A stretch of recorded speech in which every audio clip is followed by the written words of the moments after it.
मैं दिव्यांशु आप लोगों के साथ मोटिवेशनल वीडियो सीरीज का वीडियो लेकर आए हैं जो कि जीवन में लक्ष्य को कैसे हासिल करना है उसके बारे में बताएगा। इस वीडियो में हम लोग बात करेंगे कि जीवन में लक्ष्य को कैसे हासिल करें। वीडियो को आखिरी तक देखें और अगर वीडियो अच्छा लगे लाइक, सब्सक्राइब और फ्रेंड्स के पास शेयर करना न भूलें। तो जीवन में लक्ष्य और प्लान को हैंडल करना कैसे है यह जानेंगे इस वीडियो सीरीज में हम लोग। दोनों ही बहुत ही डिफरेंट चीजें हैं, प्लान और लक्ष्य। हम लोग लक्ष्य करते हैं कि हमें यूपीएससी कंप्लीट करना है, जेई मेंस क्रैक करना है, जेई एडवांस क्रैक करना है, नीट एग्जाम्स को क्रैक करना है, सीजीएल, सीएचएसएल, बहुत सारे ऐसे एग्जाम्स हैं जिसको क्रैक करना है। उसका हम लोग टारगेट करते हैं, लक्ष्य बनाते हैं कि इसको क्रैक करना है। कोई भी एग्जाम 6 महीने 7 महीने पहले से हम लोग प्रिपरेशन स्टार्ट करते हैं। किसी भी एग्जाम का प्रिपरेशन हम लोग, या 1 साल। तो इस एग्जाम्स के प्रिपरेशन जब स्टार्ट करते हैं हम लोग इनिशियल डे में, तो होता क्या है कि पूरे 6 महीने से हम लोग प्लान कर लेते हैं हर एक सब्जेक्ट वाइज कि 2 महीना का जीके जीएस पढ़ना है, 2 महीने हम लोगों को मैथ्स पे टारगेट करने हैं और बचे 2 महीने इंग्लिश को टारगेट करना है। जनरल कंपटीशन वाले का ये सिलेबस। अगर जो लोग आईआईटी क्रैक करना चाहते हैं, जो लोग मेडिकल को क्रैक करना चाहते हैं, नीट, वो लोग क्या करते हैं, फिजिक्स, केमिस्ट्री और बायोलॉजी को इसी तरह से अरेंज कर लेते हैं अपने टाइम सिलेबस के अकॉर्डिंग। आईआईटी मेंस वाले फिजिक्स, केमिस्ट्री और मैथ्स को इसी तरह से अरेंज कर लेते हैं। बट होता क्या है एक्चुअली में कि लोग 6-7 महीने का जो टाइम होता है एग्जाम्स के लिए, उसके अकॉर्डिंग सिलेबस को डिजाइन कर लेते हैं। इसमें हम लोग अपना सेल्फ मोटिवेशन को खो देते हैं। होता क्या है कि 2-2 महीने का हर एक सब्जेक्ट का टारगेट किए, पता चला कि आज एक दिन, पहला दिन बीत गया, दूसरा दिन बीत गया, तीसरा दिन बीत गया। अरे महीने भर का टाइम है जीके जीएस को पढ़ने के लिए, 2 महीने का टाइम है। फिर 3-4 दिन बीतते चला जाता है। ऐसे करते करते करते करते पूरे महीने बीत जाते हैं। आज पढ़ेंगे, कल पढ़ेंगे, और जीके जीएस का सिलेबस आखिरी जब 6-7 महीने या 8-10 दिन बचते हैं तो हम लोगों को पता चलता है कि मेरा सिलेबस गोल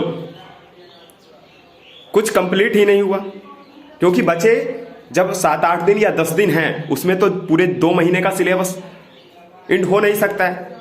अगर एंड हो जाता है तो हम लोग उतने अच्छे तरीके से समझ नहीं पाएंगे।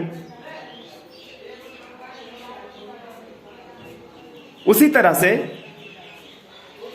हम लोग हर एक फील्ड में, मेडिकल हो, जनरल कंपटीशन हो, आईआईटी का फील्ड हो, ये सारे फील्ड में हम लोग ऐसे करके अपना प्रिपरेशन को कंटिन्यू करते हैं, टारगेट करके, लक्ष्य बना के, और सिलेबस एंड फाइनली होता नहीं है।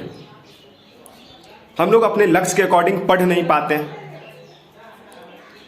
लेकिन अगर इसी को बात करें कि प्लान बना के किया जाए किसी भी काम को, तो ज्यादा आसान हो जाता है। आसानी कैसे होगी ये समझेंगे हम लोग, प्लान कैसे करेंगे ये समझेंगे हम लोग।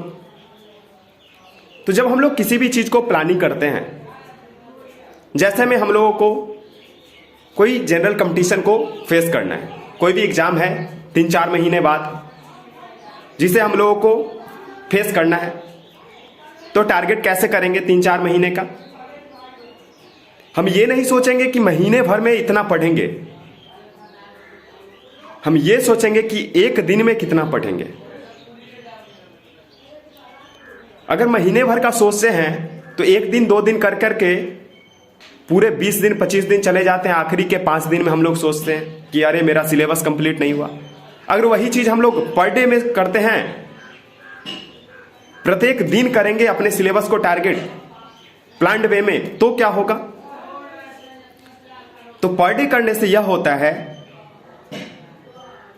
कि अगर एक दिन नहीं किए तो उस दिन का कोई बात नहीं, 2 दिन नहीं किए फिर कोई बात नहीं, लेकिन तीसरा दिन से हम लोगों को माइंड में हिट करेगा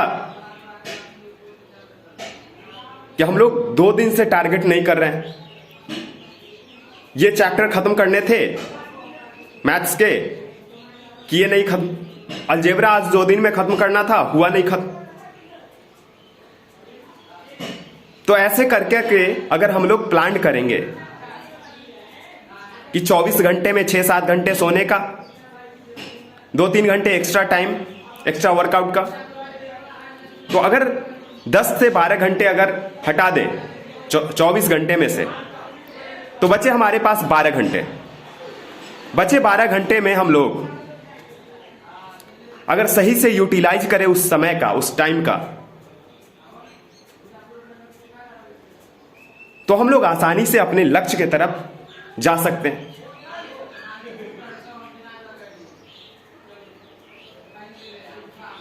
तो इस तरह से हम लोग अपने लक्ष्य को प्लान में बदल के टारगेट किया जा सकता है, टारगेट कर सकते। वही अगर हम लोग महीने भर का करते हैं, लक्ष्य बनाते हैं कि महीने में इतना करेंगे, तो आखिरी में बात वही आ जाती है कि अब पछताए होत क्या जब चिड़िया चुग गई खेत। जब समय बीत जाते हैं तब पछताने से क्या होगा। दूसरी बात रही, लक्ष्य को प्राप्त करने के लिए समय और समझदारी दोनों एक साथ होना बहुत जरूरी है।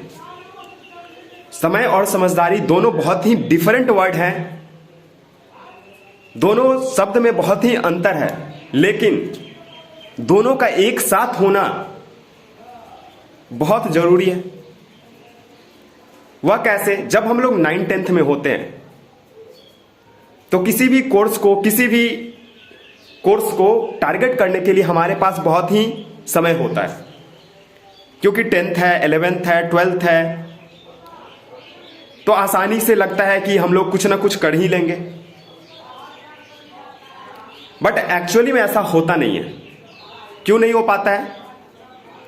क्योंकि जब हमारे पास समय होता है, जब हम लोग 9th-10th में होते हैं तो समय होता है, और जब समय होता है तो हम लोग सोचते हैं कि हमारे पास बहुत समय है, लेकिन उस समय समझदारी चली जाती है। कैसे समझदारी जाती है? तो हम लोग का माइंड डाइवर्ट होने लगता है। जब 9th-10th में होते हैं, टीन ईयर में होते हैं, तो माइंड डाइवर्ट होता है बहुत सारे फील्ड में। तो जब माइंड डाइवर्ट हो जाता है, समय होता है, समझदारी चली जाती है। समय पर्याप्त होता है लेकिन समझदारी ही चली जाती है। और जब समझदारी आती है, जब हम लोग 12th कर लेते हैं, जब ग्रेजुएशन अपियरिंग होता है, या ग्रेजुएशन जब फाइनल हो जाता है, तो समझदारी आ जाती है। और जब समझदारी आती है तब उम्र चला गया होता है, समय चला गया होता है, तब चाह के भी कुछ नहीं कर सकते, क्योंकि मैक्सिमम जो हम लोग का प्रोडक्शन रेट होता है, माइंड का प्रोडक्शन रेट, क्रिएटिविटी का, नए तरह का सोचने का, वो 12th तक है। बेटर तरीके से, बेस्ट तरीके से आप किसी भी चीज को सोच सकते हो, समझ सकते हो। लेकिन जैसे ही हम लोग ग्रेजुएशन में जाते हैं तो समय बीत गया होता है, और अपने लक्ष्य के साथ अटल नहीं रह पाते। तो समय और समझदारी दोनों एक साथ होना बहुत जरूरी है लक्ष्य को प्राप्त करने के लिए। समय के साथ समझदारी होना बहुत ही जरूरी है किसी भी लक्ष्य को प्राप्त करने के लिए। जब समय के साथ समझदारी जिस भी मनुष्य में आ जाता है, उनका लक्ष्य अवश्य पूर्ण होगा। तो अगर वीडियो अच्छा लगे तो आप लोग चैनल को सब्सक्राइब करना, लाइक करना, और अगले वीडियो दूसरे टॉपिक के साथ मैं दिव्यांशु फिर मिलूंगा आप लोगों के साथ। तब तक के लिए बाय।